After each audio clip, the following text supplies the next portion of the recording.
Hi everyone, Danny Bader here, and I'm excited to welcome you back to yet another episode of our podcast, 11 Minutes to Inspiration, where we offer you information, some interviews with some really cool people, and simply observations for your consideration that are all designed to support you in being inspired to continue creating a happy and fulfilling life. Because after all, that's why we're here, right? Hi everybody, Danny Bader here, my friend Sally Miller. And on this filming, we're going to talk right now about something near and dear to our hearts, the topic of vision. And vision for us, we've talked about it a whole lot and how we use it in our work with our clients. Vision for us is the ability to imagine something that's not real. And then productivity, purposeful productivity, living life, being fulfilled, is taking that vision and making it reality, most of it, without killing ourselves in the process and having some fun. So vision, very, very near and dear to my heart, and we'll talk a little bit. Sally, what's your opening thought on vision?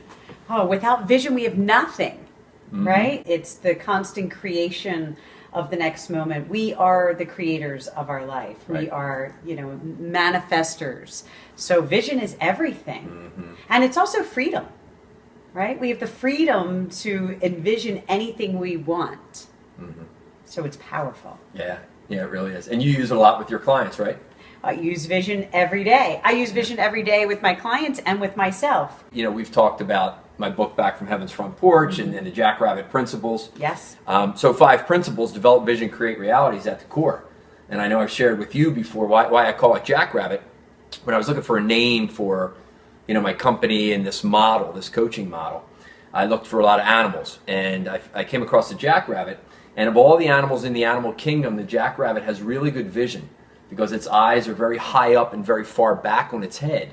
So imagine it's sitting in the desert right now. It can see behind if a coyote's coming up. It can see over to the side. It can see up in the air, if a hawk or an eagle or something is going to attack. So I thought to myself, wow, that's pretty cool for us as people to be able to have that vision in all those areas of our lives, and to use it to develop what's not real yet. So I think it's really powerful. And the way it really anchored for me, I had an accident in 1992, tragic, left a friend of mine dead. After that I was in a pretty dark place, really in a rut and in a funk and not focused on the right things at all.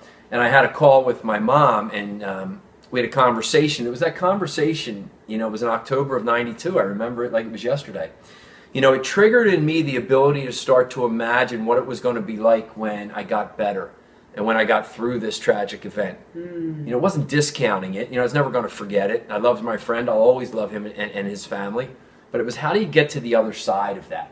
Yes. How do I get to the vision? So really, really powerful, yeah. Yeah, really powerful. Yeah.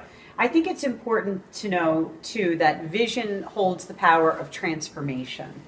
Right. We cannot transform or transcend any situation unless we really hold a vision for what's to come next. We are creating, or we're co-creating, what is the best possible outcome for ourselves all the time.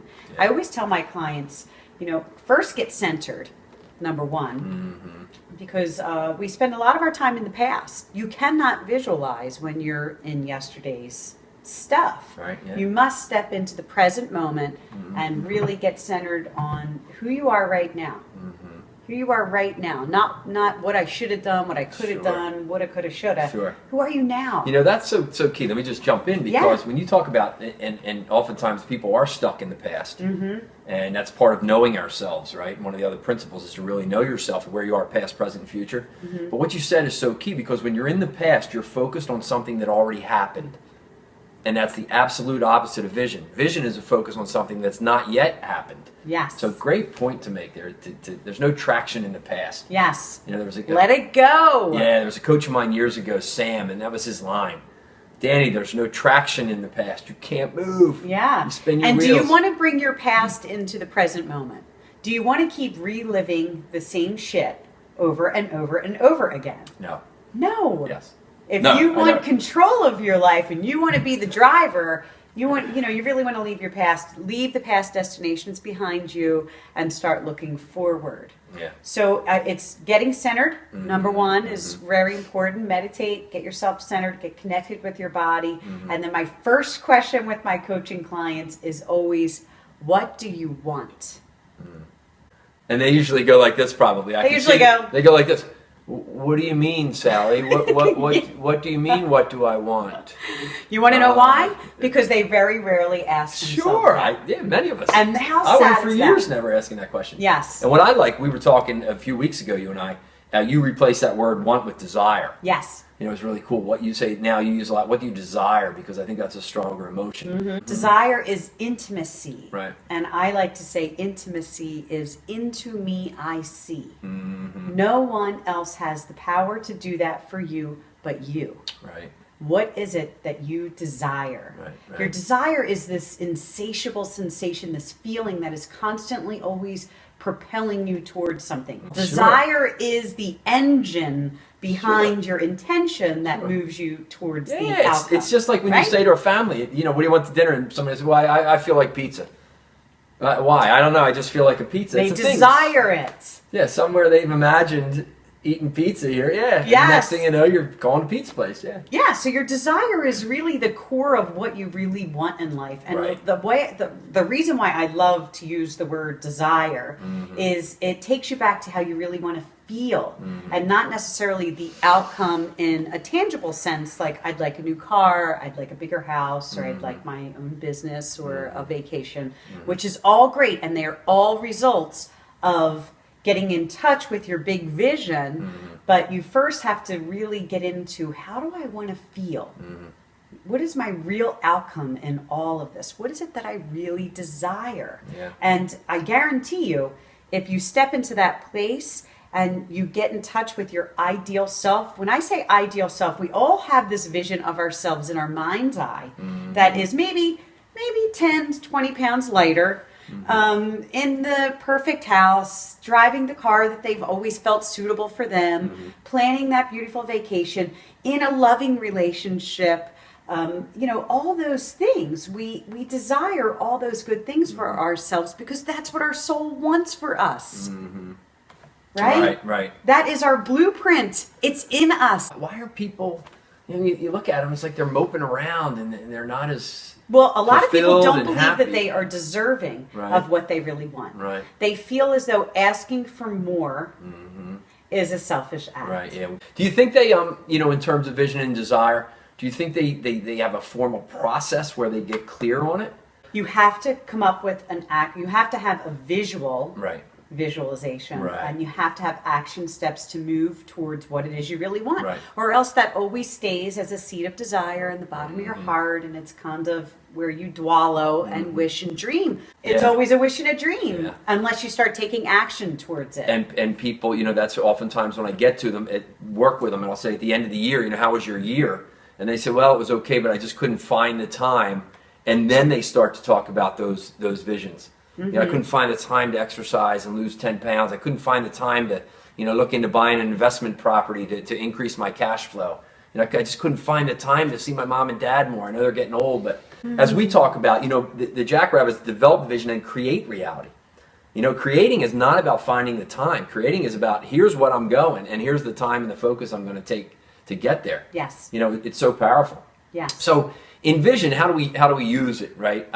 Something I think about, I like to play golf, and I read Jack Nicklaus, and a lot of golfers will do this. He said, I never hit a shot I didn't see first. So what he'll do, many golfers, they'll stand behind the ball, and they'll just look. And what they're doing is just imagining that whole swing, that whole shot. Here's the trajectory. It starts out right, got a little draw on it, it hits the right side of the green, kicks off that, and rolls to within 4 feet. Because as the brain talks about, Stephen Covey years ago said, begin with the end in mind. You know, there's so much research out on our brain and all these you know, the cells that are firing together, neurons. So if Jack Nicklaus can fire those neurons and see it, then when he stands over the ball, it's more likely to happen. Now, that's very, very powerful practice. You also got to imagine that he's been practicing keyword. Golf for years and years and years and years and years. So Sally and I are going to keep, vision is so powerful, Yes. but you got to take the action as well. Most people Yes. dismiss it. You know, a quick story I tell, one of my favorite experiences ever, because I'm always watching in the world to see people that apply, you know, what I've put into Jackrabbit. And that's really how I got Jackrabbit. I would watch people who were happy and fulfilled, and I said, what is it that they're doing? And oh, there's another person there. Okay, what should I call that? So then I just put some tags on this. So I didn't invent Jackrabbit. I just said, wow, they're doing that. Let me put it into a model that I can apply and then maybe offer it to other people. But I was at the Denver airport in October years ago, about 5 o'clock in the morning. So it's October, front range of the Rocky Mountains. It's cold, it's dark. And I pull in a rental car, drop my rental car off. And this girl comes up. She's about 20, real bubbly, a lot of energy, big smile. And I'm going, oh, I got to figure this one out. So I said to her, how are you? You know, what's going on? She said, great, sir. I'm going to check you in. And she yawned. So she was a young person. I think it was like a Friday morning, so I assumed she was out Thursday night partying or whatever. And I said, you're up late last night? And she said, yes. And I said, oh, were you out with friends or whatever, having fun? And she said, no, I was studying. So then she smiled and let me take my foot out of my mouth. And I said, oh, well, tell me more about this. I mean, what's going on for you? She said, well, I work here in the morning, and then I go to school, and then I study at night, and then I work and school and study. And I'm thinking to myself, that could be a grind. There's a lot of people that kind of have that in life, and they're beat down by it. Yet this young girl had so much energy. So I said to her, you know, where is all this leading? I said, it seems like you got a lot you're focused on. And she said, oh, I'm going to be in Los Angeles working in the fashion industry. And she said it like that with a big smile. And I said, do you ever see yourself there? And she looked, and I can remember right now, she said, mister, I see myself there every day. And I thought, that's why you're able to get out of bed at 4 o'clock in the morning, stand in a cold parking lot, then go to school and then study. She's her own inspiration. Right, exactly. Yes. Exactly. See, motivation comes from somebody else, and then it's gone. You read a book, you see a movie, you see a speaker. Inspiration is that inside. So by her having a really clear image, right, a mental picture of where she's going to be with value attached to it, and it's a big desire of hers, getting out of bed at 4 o'clock is just part of the journey. Yeah. So it's really cool. And your really biggest cool. mentor should always be your future self. Yeah, I like that. It should always be your biggest inspiration. I am going to be most inspired when I am that person. And you'll never reach it because you'll always go bigger. Yeah. There'll always be something else. I know, it's cool, isn't it? Right? We talked about Matthew inspiration. McConaughey when he talked about fantastic. That was a game changer when I heard him speak like that. When he got the Academy Award for Dallas Buyers Club. He said the same thing. I aspire to my future self, and I'm never going to get there. But that's, you know, how many times have we seen athletes or actors or actresses, you know, win a championship or get a grand award, Academy Award or a Grammy or something, and people say, you know, did you ever see yourself here? And so many of them, it's cool. It's humbly they'll say, yeah, I saw myself here for the past 10 years. I dreamed about it. I saw myself here when I was driving across the country with $92 in my pocket in an old car, and I wasn't sure it was going to make it across the Mississippi. Yes, yeah. Jim Carrey has a great story. Oh, yeah. So it's all that vision. It is. Great. You have a story you told me once about a 9-year-old boy that one of your coaching guys. Share that. That's pretty cool. Yeah, I have a little boy that came to me for coaching, and he was going through some life transition, and I asked him where he was most stressed out in his life, and he said probably school. And I asked him to explain that to me. And he said, well, you know, I go into one classroom and the teacher tells me exactly what I need to study. She's telling me what to do, telling me how to write. And then I go into the next class, and it's the same thing all day long. And then I go home and my mom is telling me what to do. My dad is telling me what to do. And then I go to my sports event and my coach is telling me what to do. And he said that he felt as though he had no freedom. And that was interesting to me. And I asked him what he thought about. And he said, what he imagined. And he said, well, the last time I imagined my ice hockey team, what would happen if we didn't make the playoffs. And I listened to him for a little bit. And I said, wow, do you realize that you used your imagination, one thing that you have complete control over? There's no teacher in your head, mom and dad aren't in your head, nothing. Right. It's only you. You get to choose. And you chose to imagine the worst outcome for yourself and your teammates. A negative outcome. A negative outcome when you really had the power to think of anything you wanted. Anything. And he said, wow, I never really thought about that. Yeah. And to me, that was like, wow, what are we doing to our kids? You know, why are we taking the power of imagination away from our kids? You know, this is the time when we can be free. You know, where they should have this creative play and think about the greatest things in the world that can happen to them. You know, Albert Einstein once said, it's a miracle that curiosity survived formal education. True. You know, it's like we suppress all the creativity out of kids. You know, when they're young, they can fly and they can build robots and all. Yes. And then we go into school and we say, well, that's probably not possible. Yes. You know, I told you before, there's a book I read. The guy's name is Shad Helmstetter, I think. And the book is What We Say When We Talk to Ourselves, or something of it. You know, if anybody wants to Google it, you can probably find it. Mm-hmm. But in there, they said if we're raised in a relatively normal household, by 18 years of age, we are told no, or we can't do something how many times? And it was like 109,000 times or something. How we're conditioned to focus on what we can't do versus to say what we can do. So you know, really visioning right. is retraining your brain to see the best possible outcome for yourself. Right. To believing that you are worthy of that best possible outcome. And your dreams are worth dreaming about. Yeah. Right? Yeah. And bring them to life. Your dream is what your soul desires to accomplish, to be, to do in this lifetime. Yeah. So it's just so important. Yeah. Because your happiness is a spillover effect into everyone in your life. Oh, so true. The more goals you reach, the more grandiose your vision is. Yeah. You know, it's only serving everyone else around you. Oh, yeah.